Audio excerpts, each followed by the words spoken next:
Glória a Deus. Glória a Deus. Aleluia. Aleluia. Ainda vamos ouvir nessa manhã o apóstolo Rafael Bispo, que é pastor da Casa do Leão lá em Lisboa. Ministério lindo. Um jovem pastor, um filho. Tem pelo menos 16 igrejas na Europa. Um homem que tem feito, Deus tem usado poderosamente o Rafael na sua simplicidade, na sua doçura, para ganhar muita gente para Jesus. Louva a Deus. Rafael e a Síria. Aleluia. Glória a Deus. Era para vir arrumado assim. Glória a Deus. Rafael é um filhão, gente. Uma bênção. Cara joia, precioso. Um jovem pastor, eu conheci ele. Meu genro, Rafael Lopes, que vai falar amanhã de manhã. Me levou, esse pastor, conheci um cara aqui em Portugal. É lá de Marília. Há quantos anos em Portugal, Rafael? 13. E ele disse: você não vai lá pregar na igreja dele? Eu fui lá, irmão. Igreja tinha umas 18 pessoas. Desse jeito. E aí foi oferecido. Ele ligou o ar errado no quente. E foi servir um café pra gente no almoxarifado da igreja, né? Que media assim 2 por 2. Empurrou tudo pro canto. Botou uma cadeira, uma mesinha assim, a gente tomou café ali, e contando do que Deus mandou ele fazer e tal, e eu fui lá. E hoje ele tem uma das maiores igrejas de um brasileiro naquela nação, na Europa, uma igreja linda, abençoada, um trabalho social lindo nas ruas, coisa maravilhosa. E nós louvamos ao Senhor pela sua vida, pela vida da Síria, né? Glória a Deus. Até pensei que era a filha mais velha dele, mas é a esposa. A Síria é uma filhona, eles estão lá em casa. Nós louvamos a Deus pela sua vida, amém? Deixa Deus te usar. Bom dia. Eu quero poder agradecer a Deus pela oportunidade de estar anunciando o Evangelho do Senhor Jesus nesse altar. Eu sei que estar aqui não diz respeito só a um homem individual. Existem muita coisa por trás para que um homem possa chegar em algum lugar. São as suas alianças, os seus relacionamentos, os seus princípios que legalizam um homem estar onde Deus quer levá-lo. Ninguém chega no lugar de Deus sozinho. E a minha esposa, que está aqui comigo, é o principal pilar para que o Evangelho possa ser anunciado através da minha vida. Eu quero fazer menção da minha esposa comigo aqui, porque verdadeiramente eu me casei com uma mulher temente a Deus. Eu lembro quando eu conheci a Síria, o que mais me chamou a atenção nela foi que a gente sempre se cumprimenta com um beijinho no rosto, né? Ela me conheceu e ela falou: Pai do Senhor, pegou na minha mão assim, pegou firme na minha mão. Sempre foi uma mulher extremamente reservada. E foi aquilo que me despertou algo dentro dela. Porque assim como a nobreza de Deus, a glória de Deus é encobrir as coisas, e a nossa glória é descobri-la, eu quis descobrir o coração dessa mulher. Eu falei assim, uma mulher tímida, calada, quieta.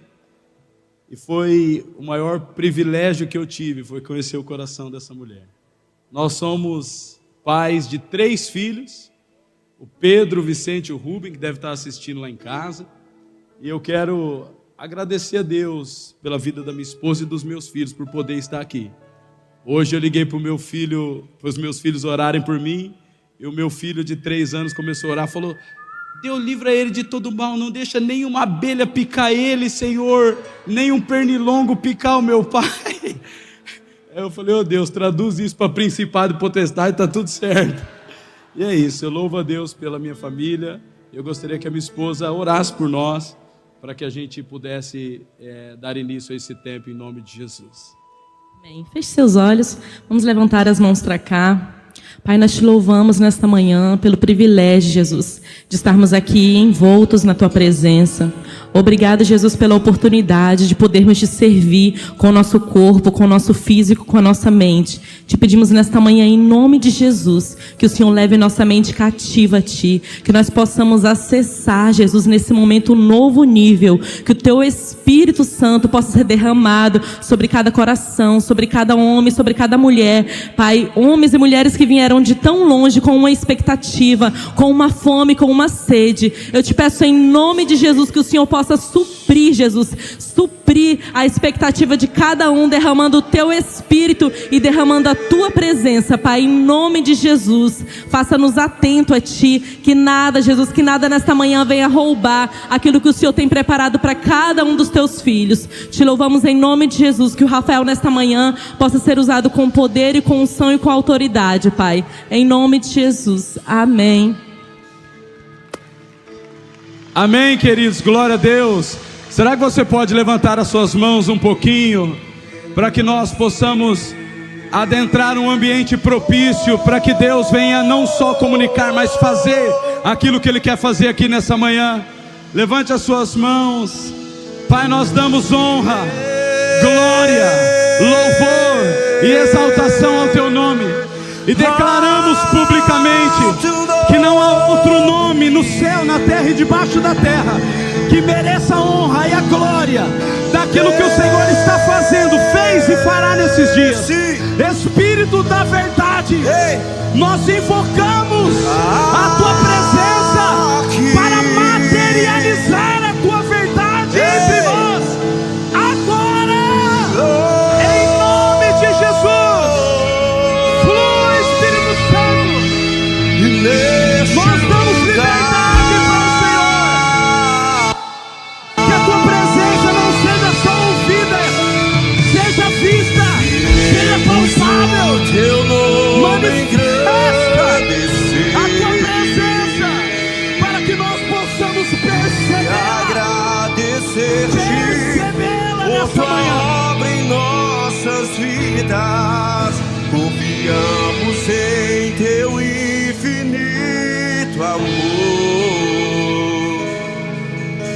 pois só Tu és o Deus eterno sobre toda a terra. Queremos o Teu nome engrandecido. Será que você pode levantar as suas mãos e cantar isso um pouquinho?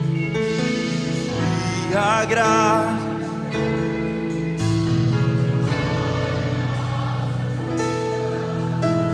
confiamos em Teu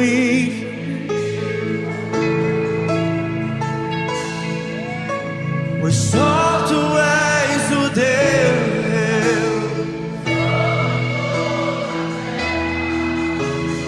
As minhas mãos eu quero. Sabe que por que é que nós cantamos antes de ouvir? Porque a palavra de Deus, ela é espiritual, e nós precisamos, querido, eu preciso que você entenda isso, acessar o ambiente da palavra, para que a palavra acesse o teu coração. Nós não podemos ouvir a palavra espiritual dentro de uma condição natural. Se você está aí agora, mas até agora você não conseguiu se conectar com Deus, você pode ter orelhas para escutar, mas não tem ouvidos para ouvir. Porque para ter ouvidos para ouvir, você precisa estar no ambiente que a palavra fala. Não é a palavra que te encontra, querido, é você que se coloca na disposição dela. É você que entra num lugar espiritual e você diz assim: Senhor, eu acessei o Teu lugar aqui, eu tenho ouvidos para ouvir, não só orelhas para escutar. Por isso que nós cantamos e acessamos, oramos, para que a palavra de Deus acesse o nosso coração. Querido, e antes de você se assentar, eu quero te pedir, por favor, coloque toda a sua atenção naquilo que Deus vai fazer, não naquilo que Deus vai falar. Porque a voz de Deus é construtiva, é criativa. Tudo que Deus fala não é o que Ele quer instruir, é o que Ele quer construir. Quando Deus fala, Ele constrói, Ele faz. Por isso que nós não podemos simplesmente ter um material de anotação para anotar o que está sendo dito. Nós precisamos ter um sensível coração para receber o que está sendo liberado. Posso ouvir um amém? Amém. Posso ouvir um aleluia? Tome o seu assento, por favor.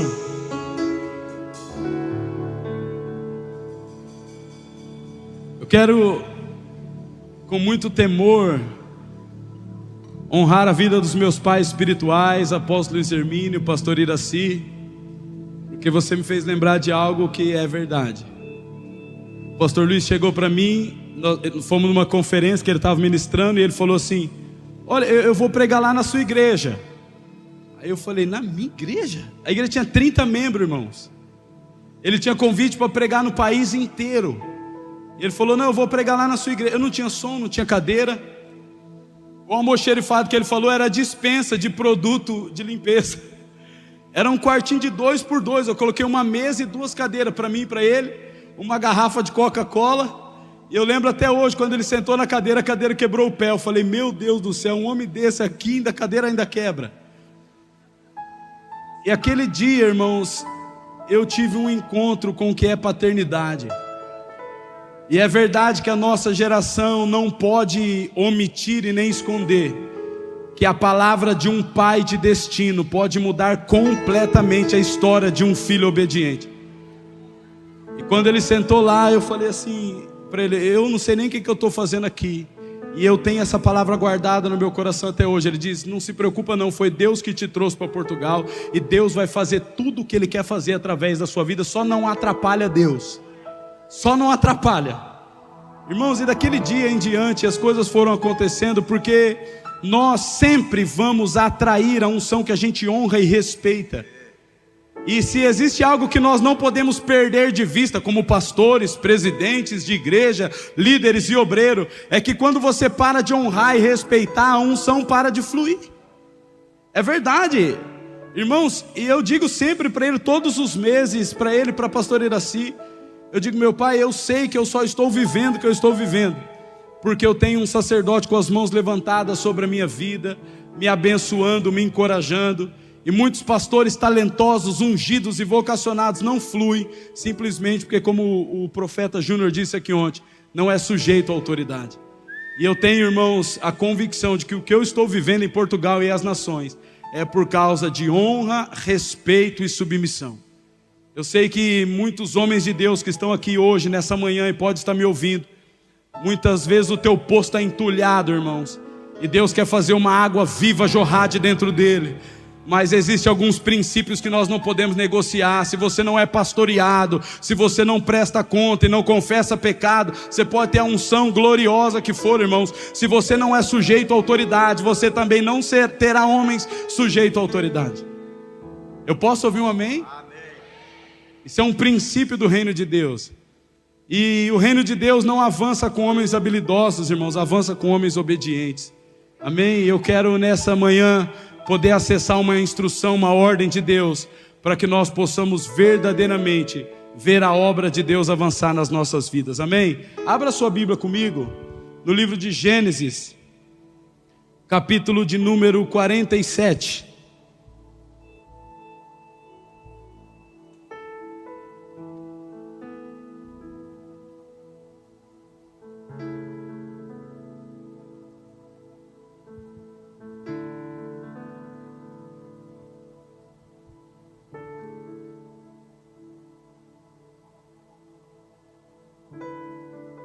Gênesis 47, eu quero ler alguns versículos com você e construir um fundamento sólido nas Escrituras para que a revelação possa ser explanada, amém? Gênesis 47, versículo 6, diz assim a palavra de Deus: a terra do Egito está perante ti, no melhor da terra faze habitar o teu pai e teus irmãos, habitem na terra de Gósen. Se sabes haver entre eles homens capazes, põe-nos por chefes do gado que me pertence. Versículo 11, diz assim: então José estabeleceu a seu pai e seus irmãos, e lhes deu possessão na terra do Egito, no melhor da terra. Diga assim: no melhor da terra. No melhor da terra. Na terra de Ramessés, como Faraó ordenara. Vai para o versículo 27 do mesmo capítulo, capítulo 47. Diz assim: assim habitou Israel na terra do Egito, na terra de Gósen. Nela tomaram possessão e foram fecundos, e muito se multiplicaram. Agora vamos embasar e entrar na mensagem em Êxodo capítulo 1. Êxodo, pula aí 2 folhas para frente, capítulo 1 e versículo de número 7 em diante. Diz assim, aliás, versículo 5, Êxodo 1 a partir do 5, diz assim: todas as pessoas, pois, que descenderam de Jacó foram 70. José, porém, estava no Egito. Faleceu José e todos os seus irmãos e toda aquela geração, mas os filhos de Israel foram fecundos e aumentaram muito e se multiplicaram e grandemente se fortaleceram, de maneira que a terra se encheu deles. Versículo 8. Entre mentes, coloque a sua atenção aí, se levantou um novo rei sobre o Egito, e esse rei não conhecera José. Ele disse ao seu povo: eis que o povo dos filhos de Israel é mais numeroso e mais forte do que nós. Eia, usemos de astúcia para com ele, para que não se multiplique, seja o caso que, vindo a guerra, ele se junte com os nossos inimigos e peleje contra nós e saia da terra. E os egípcios puseram sobre eles feitores de obras para os afligirem com suas cargas, e os israelitas edificaram para Faraó as cidades celeiros, edificaram Pitom e Ramessés. Mas quanto mais os afligiam, tanto mais se multiplicavam e tanto mais se espalhavam, de maneira que se inquietavam por causa dos filhos de Israel. Então os egípcios, com tirania, faziam servir os filhos de Israel e lhe fizeram amargar a vida com dura servidão em barro e em tijolos, e com todo o trabalho no campo, com todo o serviço em que na tirania os serviam. Até aí. Obrigado, Espírito Santo. Irmãos, existe algo nesses dias que nós precisamos parar para perceber, que a palavra de Deus, qualquer palavra bíblica, é poderosa. Se você abrir um versículo bíblico, qualquer um que seja, e pregar sobre ele e ouvir sobre ele, qualquer palavra bíblica é poderosa para a nossa vida. Mas nem toda palavra bíblica coopera com o que Deus está fazendo naquele momento. Por quê? Nós precisamos ter o discernimento do que Deus está fazendo, para que contexto bíblico nós estamos nos referenciando.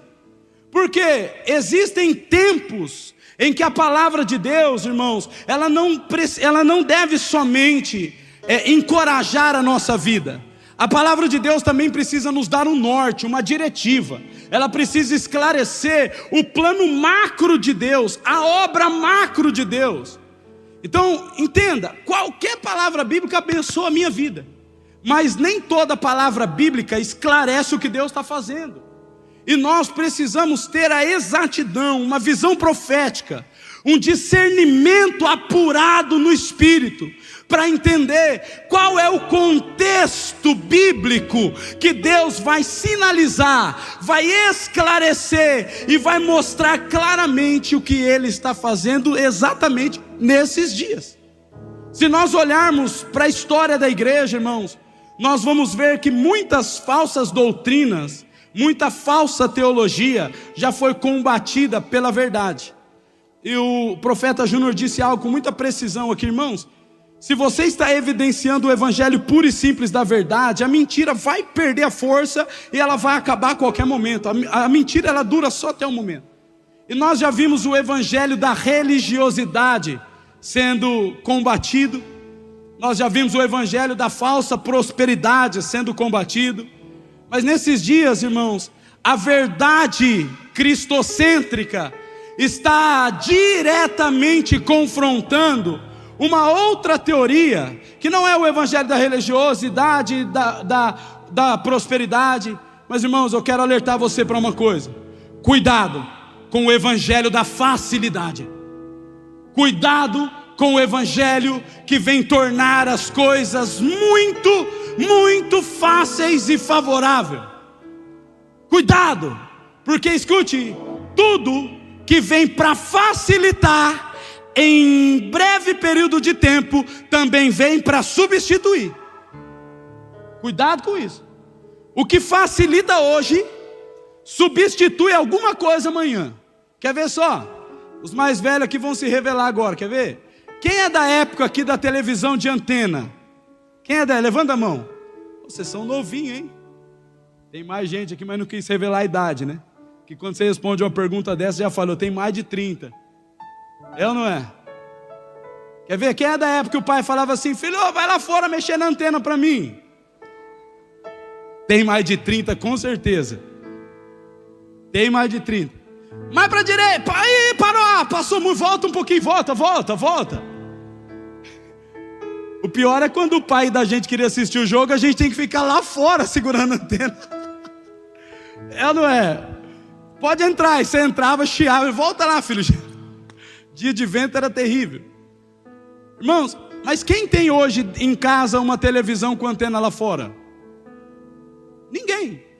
Por quê? Porque logo depois veio a televisão com antena dentro de casa, né? Você colocava o bombril. Colocava ou não colocava?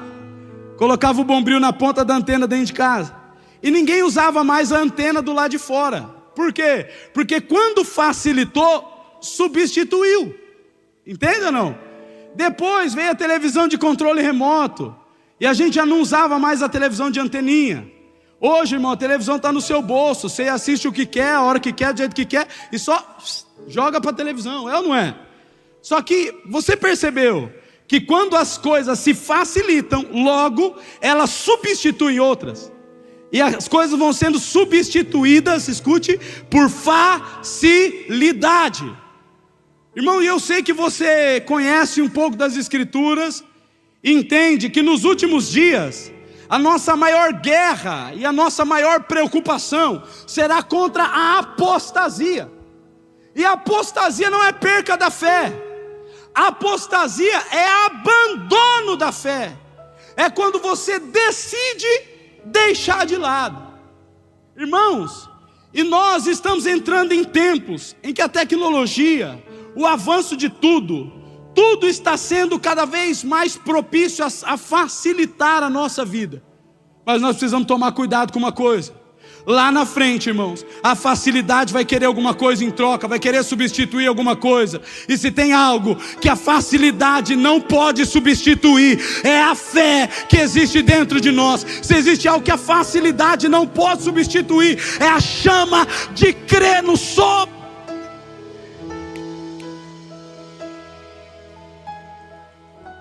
A chama de crer no improvável, no sobrenatural. Irmãos, e esses dias o Senhor falou comigo, você sabe qual é a diferença da crença para a fé? A diferença da crença para a fé é a operação. Porque a crença faz você afirmar que é verdade. Mas a fé, ela impulsiona você, ela leva você a andar, a caminhar pela verdade. Para que você entenda. A crença faz você acreditar que a ponte é segura. Mas a fé faz você andar por ela, atravessar ela. A crença, irmãos, é algo que subliminarmente vai sendo confundida com a fé. Irmãos, acredite no que eu vou te dizer. A nossa Bíblia diz que o justo não viverá por crença. O justo, ele viverá pela fé. Irmãos, só que eu tenho visto hoje, nesses dias, pastores, nós estamos olhando e vendo que a fé sem obras, ela é o quê? Ela é morta. Logo, uma fé não é expressa por uma doutrina bem explicada. Não. A fé é expressa por um comportamento adequado. É assim que a gente vê. Só que deixa eu te falar uma coisa.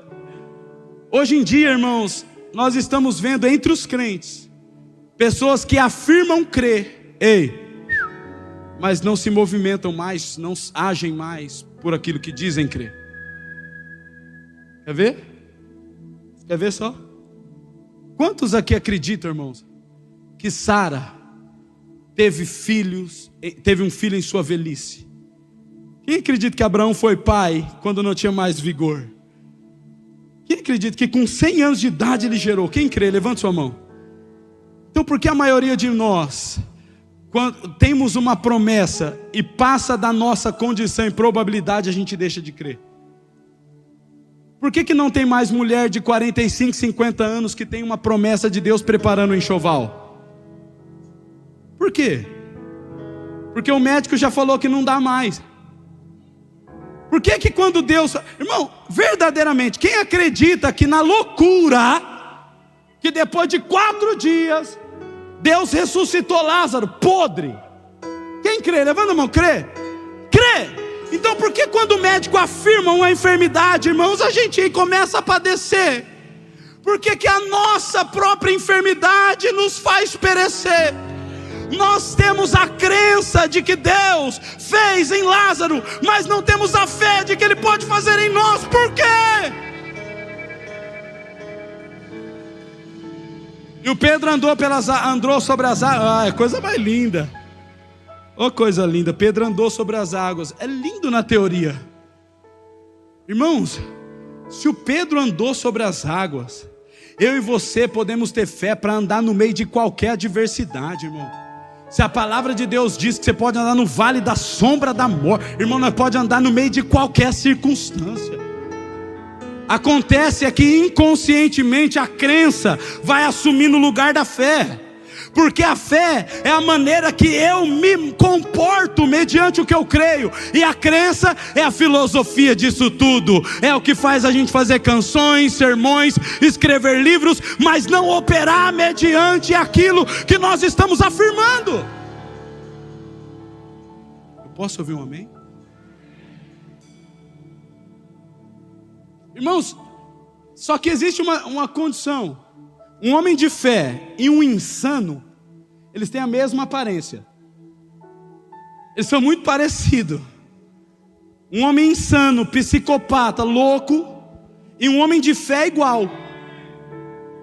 Porque se você chegar para um ímpio, que não conhece a Bíblia, vê um cara saindo do barco e tentando pôr o pé na água, ele vai pegar o telefone, vai lá, o cara é louco, que loucura, aquele cara, meu Deus, tem que tomar Gardenal, o bicho é doido, vai querer filmar ele, é ou não é? Mas se um crente, cheio de fé, ver aquilo acontecendo, deveria dizer, meu Deus, olha lá, cara, o homem vai andar nas águas. Por quê? Porque eu já vi isso acontecer na Bíblia. O cara aquele cara é crente, ele é crente. Porque o crente e o insano, ele tem a mesma aparência. Hoje em dia, quando Deus fala para alguém, você vai para as nações, a gente faz um planejamento anual. Deixa eu ver o que eu vou vender, o quanto que eu vou economizar, e eu vou para as nações. E a gente fala que acredita na história de Abraão. Acredita, irmão? Abraão, sai da tua terra, da tua parentela e vai. Pô, eu não sei, vou te mostrar no caminho. Vai, e ele arruma a mala e sai, ele se torna o pai da fé. E hoje quando Deus fala para você ir mudar de cidade, você faz 1 ano de planejamento e está esperando um anjo vir confirmar. Pelo amor de Deus, irmãos, nós precisamos nos despir da roupagem da crença e voltar a caminhar pelo sobrenatural, de uma fé que quando Deus diz vai, você vai. Põe o pé, que Deus põe o chão.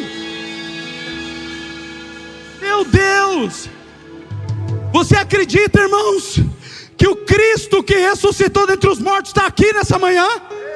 Você acredita que Ele está aqui, vivo? Você acredita que o Lázaro ressuscitou? Acredita? Você acredita que Ele disse que nós curaríamos os enfermos e ressuscitaríamos os mortos? Você acredita?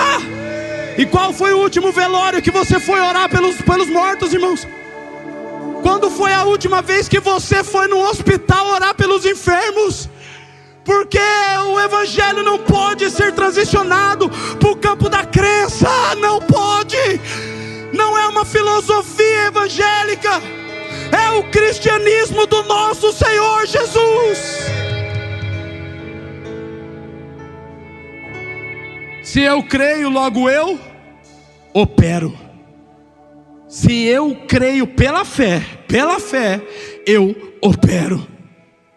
Irmãos, e Deus precisa suscitar em nós de novo um comportamento de fé. Porque a igreja, escute, irmãos, por favor. Nós estamos correndo um sério risco das coisas fáceis substituir a fé do sobrenatural.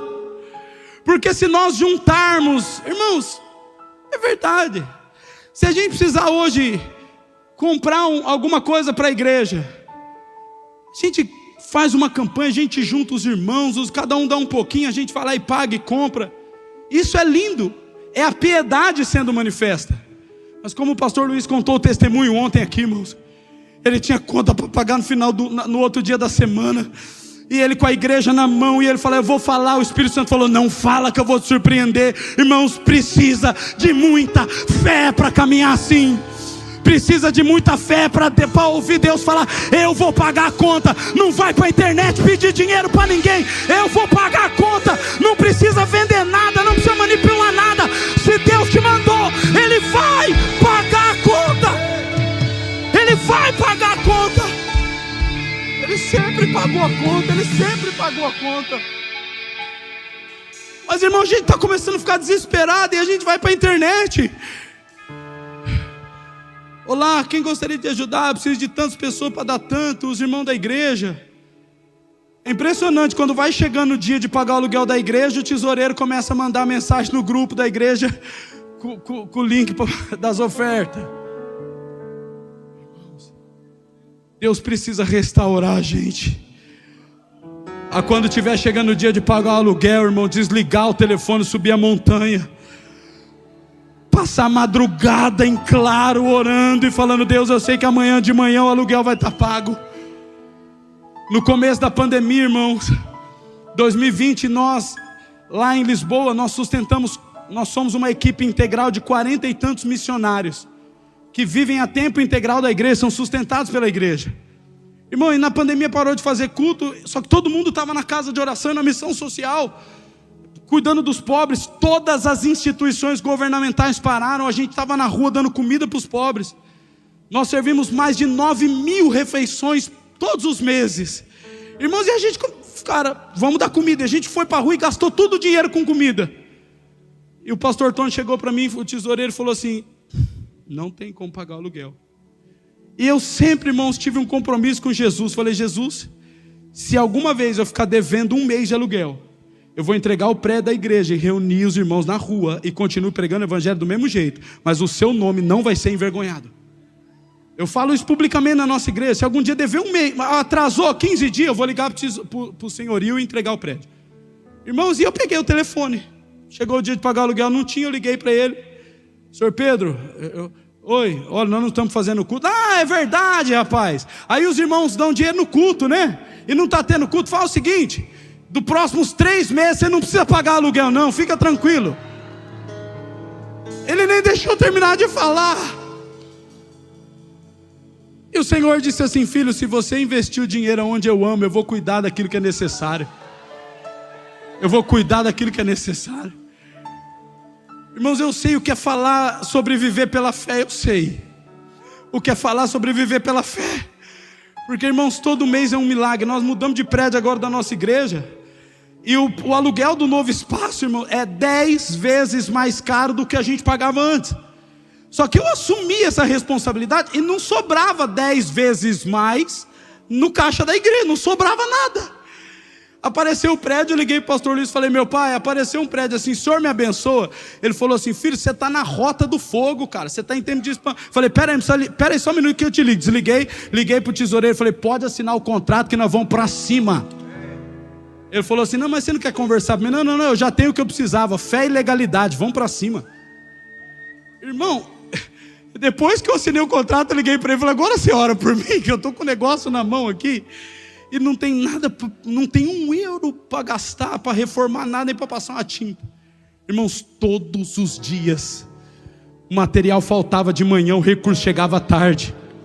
Todo dia nós construímos uma obra, fizemos a inauguração domingo passado, foi uma glória, gente chegando de tudo quanto é lado, a igreja pronta, eu pus a mão na cabeça, falei, acho que eu estava sonhando e acordei. Mas a fé, irmãos, escute, e nós nunca fizemos uma campanha para arrecadar dinheiro e pedir dinheiro para ninguém, porque nós precisamos ser desenvolvidos pelo comportamento, de caminhar pelo sobrenatural. Mas eu não estou falando só de Deus fazer na área financeira, não. Eu estou falando em todos os aspectos. Deixa eu te falar uma coisa, se Jesus chamou você para a obra dele, você só precisa acreditar que é ele quem vai te usar, é ele que vai fazer, é ele quem vai te capacitar. Porque é que quando Deus nos chama, a gente mede a expressão do nosso ministério mediante a nossa capacidade. Irmão, deixa eu te falar uma coisa, por que pedagoga tem que ser líder de ministério infantil? Só porque ela sabe lidar com criança? Irmãos, quem tem que ser líder de ministério infantil não é pedagoga, é quem ama Jesus, quem ama almas, quem chora por almas, quem tem criança como vidas. Mas nós medimos a expressão do nosso ministério pela nossa capacidade. O contabilista, ele chega na igreja, ele é o quê?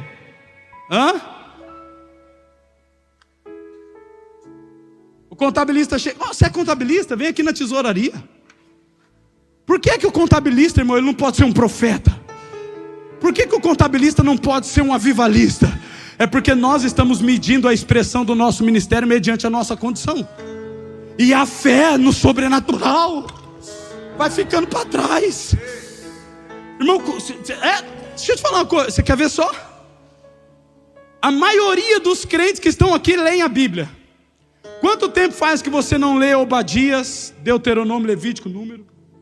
Porque quando a gente vai ler a Bíblia, a gente quer ler 1 João. O Evangelho de Mateus. E a parte da genealogia a gente pula. Por quê? Porque nós somos tendenciosos a procurar o que é mais fácil. Você quer entender o livro de Obadias? Aí você vai lá na internet, coloca resumo do livro, aparece tudo pronto para você. Você coloca lá, eu quero entender sobre as 12 tribos de Israel. Aí você põe lá no chat GPT, me explica sobre elas. Ele te explica tudo.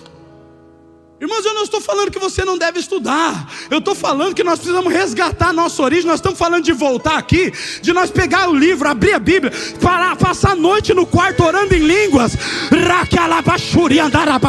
Espírito Santo, eu quero entender. Espírito Santo, eu quero entender. Espírito Santo, me revela. Espírito Santo, me revela. Espírito Santo, me revela.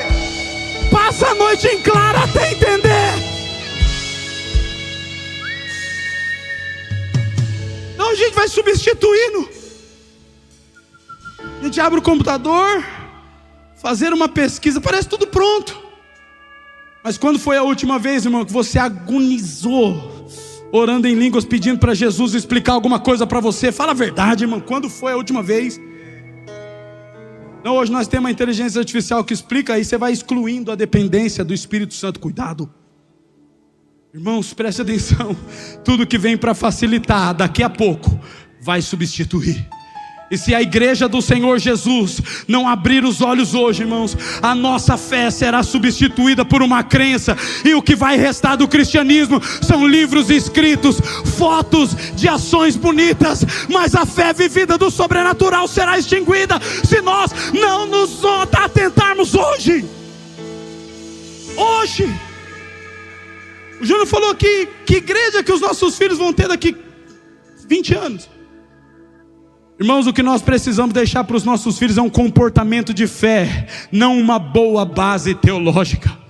Nós precisamos deixar um comportamento assíduo de fé. Fala, filho, eu não sei te explicar muita coisa não, mas se você entrar aqui, e se você permanecer aqui, o Espírito Santo vai te visitar aqui, o corvo vem trazer o recurso aqui, a farinha multiplica aqui, o azeite multiplica aqui, a enfermidade é curada aqui, o morto ressuscita aqui, as águas endurecem aqui, o Jordão abre aqui, o sobrenatural acontece aqui, aqui, aqui.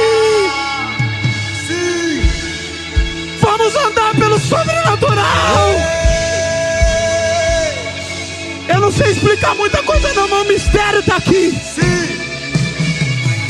Preste atenção, querido. O texto que nós lemos diz que o povo que nós chamamos de escravo no Egito, não traduza o texto bíblico mediante a sua mentalidade. Pastores, líderes, a mentalidade que você tem de escravo é de um negro numa senzala, com os pés amarrados, as mãos amarradas, apanhando nas costas. Mas essa não era a realidade de escravidão do povo de Israel no Egito. Você leu comigo. Eles tinham terra, eles tinham gado, eles eram pastores. Quando Deus estabeleceu a Páscoa, eles tinham um rebanho para escolher o melhor, para dar cordeiro. Irmãos, eles viviam bem. A escravidão do povo de Israel no Egito não era escravidão de senzala, era escravidão de servidão. Eles eram obrigados a servir aquela pátria terrena por obrigação. Mas eles viviam bem lá. Cada um tinha seu carrinho, cada um tinha casa, tinha vizinho. Se tinha um umbral, tinha casa, tinha cordeiro, tinha tudo, tinha pão. Eles viviam bem no Egito, irmão. A melhor terra do Egito foi dada para o povo de Israel. Sabe o que aconteceu? O povo de Israel cresceu, se multiplicou, ficou fecundo, ficou coisa mais linda, aquele povo bonito. Só que repete comigo assim, ó, um novo governo não conhecia o libertador.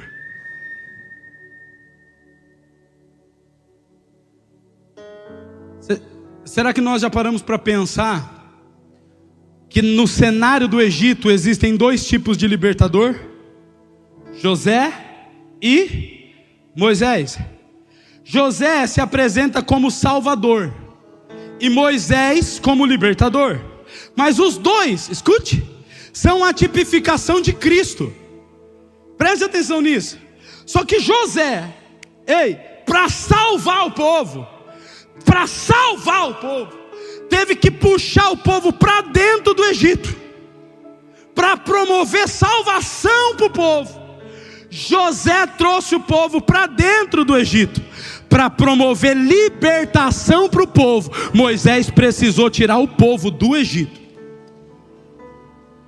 As duas tipificações de Cristo. E José, ele salvou a nação de Israel, os 70 remanescentes. Sabe como que ele salvou? Eu vou trazer vocês para o Egito. Aqui eu vou dar uma terra boa para vocês. Aqui vocês vão estar salvos. Aqui vocês vão encontrar a salvação. Ele trouxe para dentro do Egito. Nós sabemos, irmãos, que o Egito é a tipificação do mundo, aquilo que nós chamamos de secular, e embora eu nem goste muito desse termo, sabemos que o Egito é a tipificação da terra, do mundo, do natural. E nós sabemos, irmãos, que por causa do pecado de Adão, o mundo, ele que deveria ser a partir do Éden uma atmosfera natural para a nossa habitação, o mundo, além do Éden, agora é simplesmente uma terra de juízo. E nós precisamos entender, crente, por favor, entenda isso. Todo ser humano nasce para ter a condição de viver ou morrer. Por que é que todo ser humano nasce para... eu nasci e o meu propósito é ir para as nações. Não, irmão, você nasceu para decidir se vai morrer ou viver. E Jesus disse, todo aquele que crê em mim, ainda que esteja morto, viverá. Todo aquele que negar a Cristo já está condenado. O que crer será salvo. Irmãos, nós precisamos reafirmar essa teologia dentro de nós, por favor. Talvez você se esqueceu. Por que é que você entregou a sua vida para Jesus? A não ser que te enganaram, que fizeram você entregar a vida para Jesus, porque Ele vai restaurar seu casamento. O cara está com depressão, está mal. Vamos lá, entrega a sua vida para Jesus, Jesus vai te curar. Aí a família está uma bagunça, entrega a vida para Jesus, Jesus vai restaurar a sua família. E os nossos evangelismos apresentam um mordomo, não um salvador.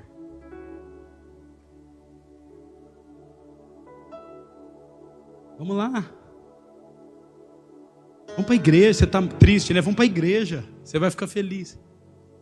O quanto nós deveríamos sermos introduzidos no Evangelho a partir da afirmação que Jesus disse: todo aquele que crê no nome de Jesus será salvo.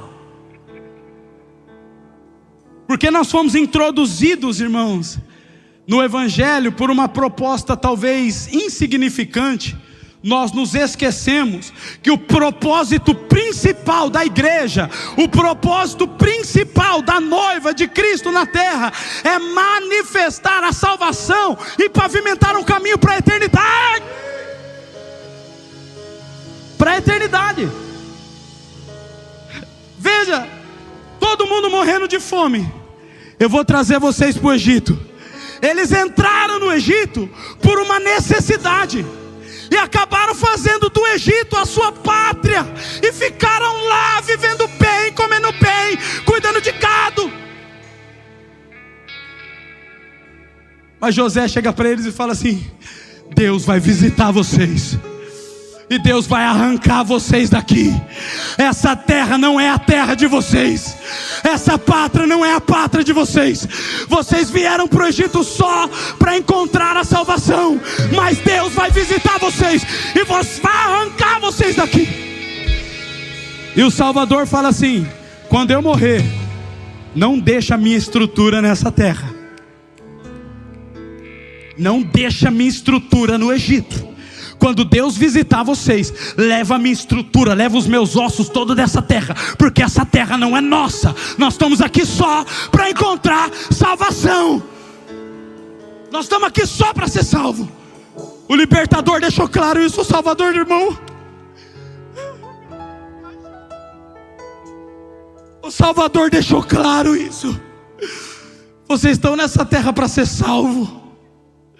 A gente sabe, irmão, que a gente nasce para conhecer a Cristo, confessá-lo como Senhor e viver com Ele eternamente.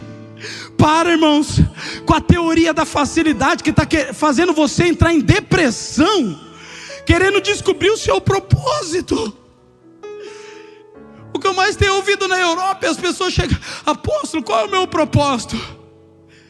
Até que eu entrei numa crise e comecei a responder: o seu propósito? O seu propósito é passar a eternidade com Cristo. E nessa terra, qualquer coisa que você fizer é lucro. Você viu como a gente dá um amém bem xuxinho? Porque nós estamos tão acostumados, nós temos tudo aqui, cara. Hoje eu estava orando na sacada do pastor Luiz Hermínio ali, eu olhei para a montanha, os barquinhos, esse rio, falei: meu Deus, isso é um paraíso. Eu fiquei imaginando o que verdadeiramente é paraíso, o que verdadeiramente é a nossa pátria, o que verdadeiramente é o lugar da glória.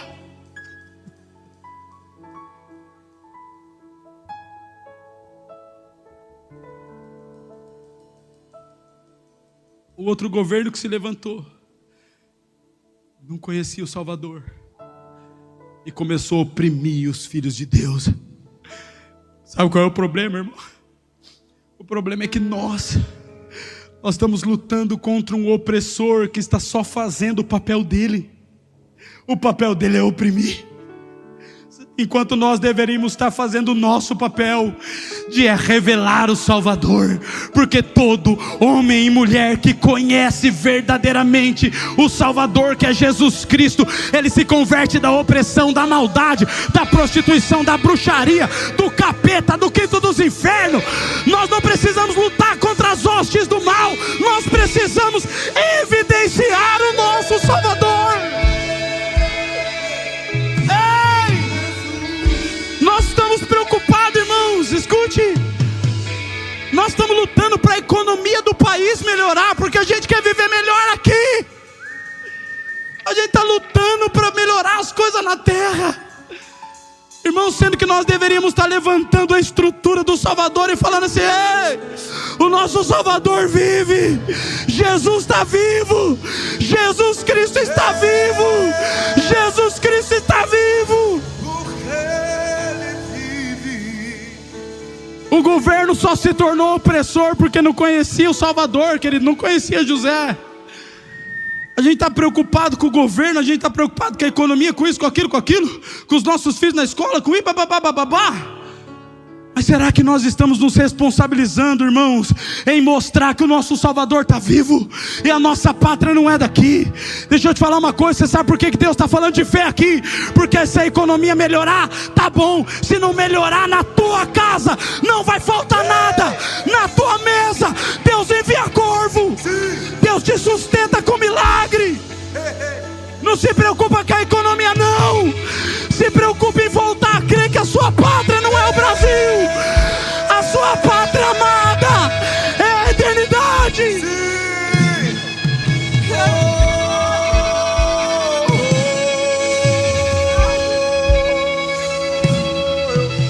Escute, líderes,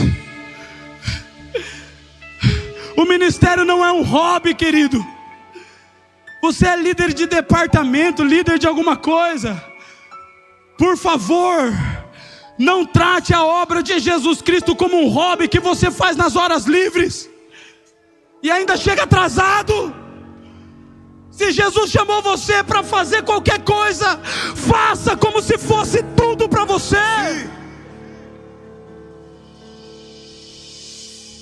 Só que nós estamos tão cansados que a gente já não tem mais aquele vigor, aquela fé. A igreja que o pastor Luiz Hermínio foi pregar tinha 18 membros mesmo, mas eu tinha 30 cadeiras. Eu arrumava as 30 e orava uma por uma das cadeiras. Deus, enche essas cadeiras. E eu falava: Deus, se não vier um crente, põe um anjo. Se não vier um crente, põe um anjo. E eu pregava para a igreja lotada de anjo.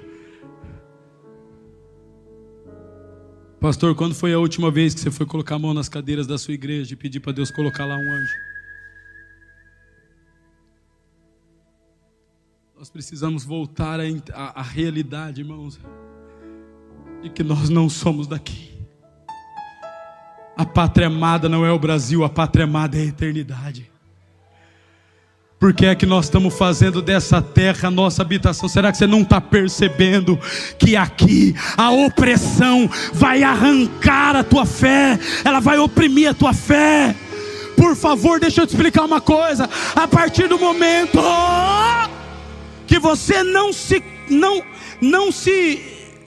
vê mais nessa terra, a partir do momento que você não se enquadra mais nessa terra, e você tem uma mentalidade que, cara, eu estou na terra só para confessar Jesus como o Senhor e ser salvo, eu vou sair daqui e vou para a eternidade. Irmão, qualquer coisa que você viver aqui com Cristo, tá bom.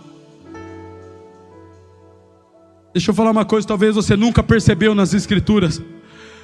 Quando Moisés aparece, depois do povo ter sido oprimido,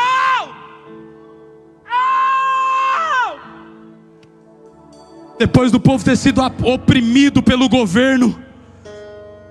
Sabe por quê, irmãos? Porque o povo estava trabalhando para edificar para Faraó. Eles edificaram Pitom, Ramessés. Eles trabalhavam para edificar para Faraó, pagando imposto.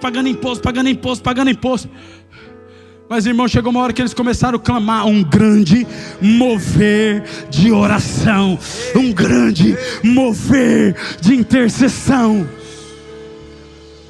Eles começaram a clamar. E agora aparece o libertador. Deixa eu te falar uma coisa, que, irmão, se você não der um glória a Deus por isso, você precisa de um arrependimento profundo. O libertador aparece, vai diante de Faraó. Moisés fala assim: Moisés, vai e fala para Faraó: deixa aí o meu povo para me adorar no deserto. Sabe por quê? Porque durante 400 anos de escravidão, eles podiam comer, eles podiam plantar, eles podiam pastorear, mas durante 400 anos eles não poderiam adorar a Deus, eles não podiam cultuar a Deus. E Deus fala: deixa o meu povo ir para me adorar no deserto. Escravidão é ausência de adoração.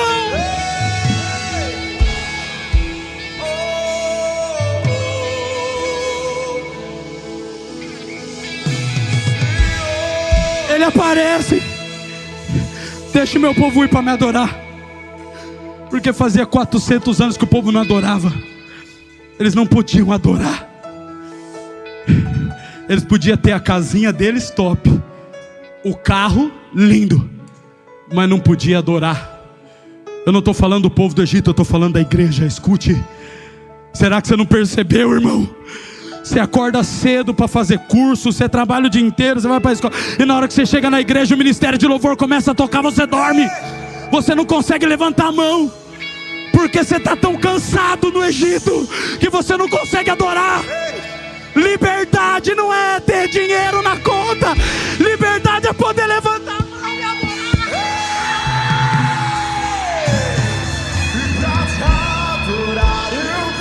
Liberdade é levantar a mão e adorar. Eu vivo só pra te adorar. Eu tô doente, mas eu levanto a mão e adoro. Eu não tenho dinheiro, mas eu canto. Eu tenho fogo no peito. Eu tenho fogo no peito. Eu vivo só pra te adorar. Isso é liberdade. E pra te adorar eu vivo. Pra te adorar. O Egito não vai mais cansar a igreja. Pode arrumar a mala, irmãos. Jesus está voltando. Pode arrumar a mala. Jesus vai arrancar a gente daqui. Nós seremos visitados por Deus. E nada do que é de Cristo ficará. Nós vamos.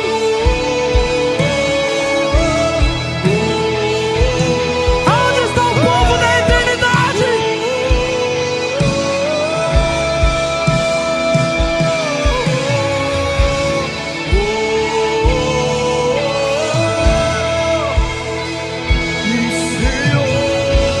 Escute. Escute. Escute. Nós estamos vindo para o culto. Para a gente adorar tem que ter letra no telão. E até com a letra no telão a gente dorme.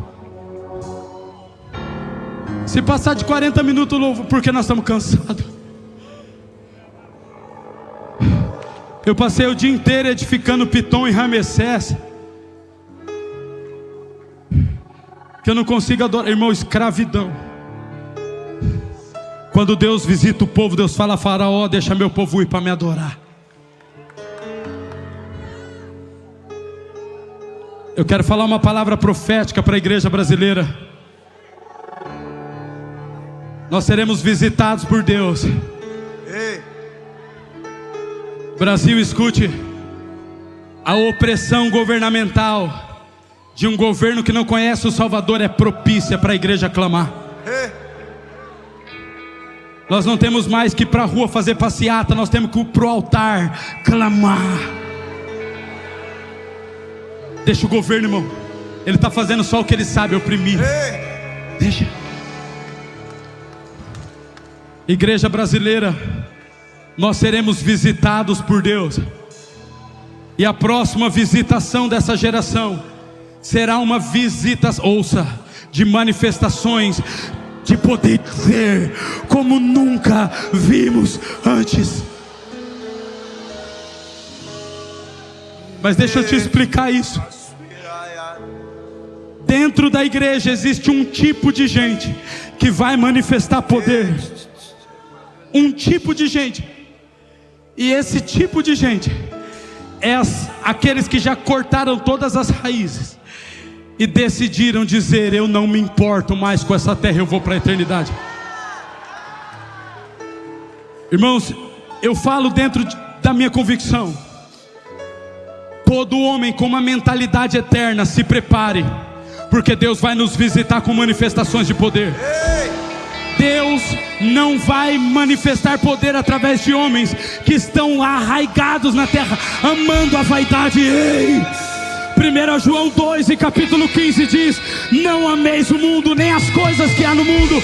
Se alguém amar o mundo, o amor do Pai não está nele. Porque tudo que há no mundo, a concupiscência da carne, a concupiscência concupiscência dos olhos e a soberba da vida não procede de Deus, mas procede do mundo. Ora, o mundo passa, bem como as suas concupiscências. Aquele, porém, que faz a vontade de Deus permanece para a eternidade.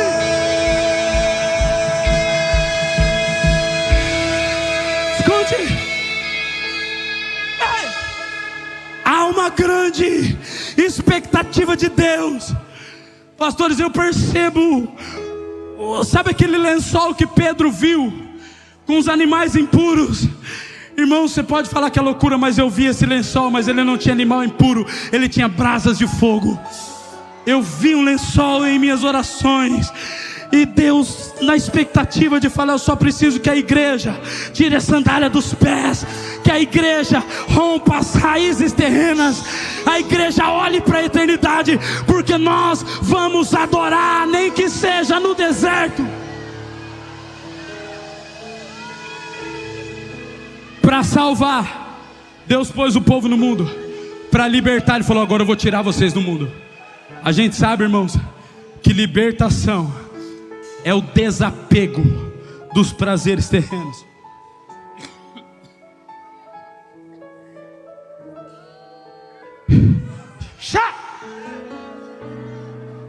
Uma nuvem de manifestações de milagres.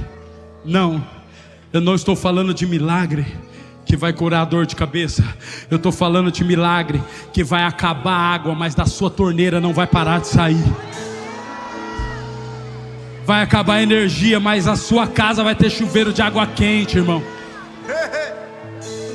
Eu estou falando de milagres que a igreja do Senhor Jesus vai viver, porque é um tempo de visitação, um tempo de sobrenatural, mas somente a igreja eterna vai operar em poder. Por isso agora eu oro em nome de Jesus, em nome de Jesus. Espírito Santo, agora